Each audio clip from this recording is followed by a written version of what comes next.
SSR கம்ப்ரஸர்கள் ஏன் ஸ்பெஷல்னு யோசிக்கிறீங்களா? இப்போ தெரிஞ்சுப்பீங்க. SSR அப்படின்னா சிங்கிள் ஸ்க்ரூ ரெப்ரிஜரேஷன்.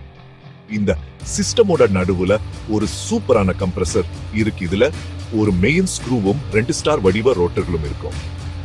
இது எப்படி வேலை செய்யுதுன்னு பார்க்கலாம். கம்ப்ரஸருக்குள்ள குறைஞ்ச அழுத்தத்தோட ரெப்ரிஜரண்ட் கேஸ் உள்ள வரும்.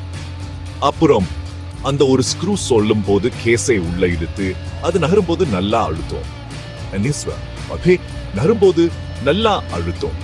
கடைசியில வெளியே வரும்போது அது அதிக அழுத்தத்தோட வேலை செய்ய தயாராயிடும். இது உங்க பிசினஸ்க்கு ஏன் முக்கியம்? இந்த டிசைன்ல அதிர்வு கம்மியா இருக்கும். நகரும் பாகங்கள் குறைவு தேய்மானமும் ரொம்ப கம்மியா இருக்கும். அதனால மெஷின் ரொம்ப நாளைக்கு உழைக்கும்.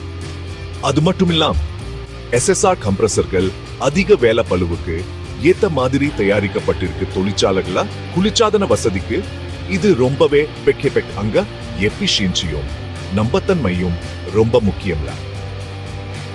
சுருக்கமா சொல்லணும்னா SSR கம்ப்ரஸர்கள்னா அதிக எஃபிஷியன்சி, தலைவலி, கம்மி நீண்ட நாள் உழைப்பு. அதனாலதான் ரொம்ப கஷ்டமான தொழிற்சாலை செட்டப்கள்ல இதை நம்பி பயன்படுத்துறாங்க. பார்த்ததுக்கு நன்றி. நீங்களும் சூலா இருங்க.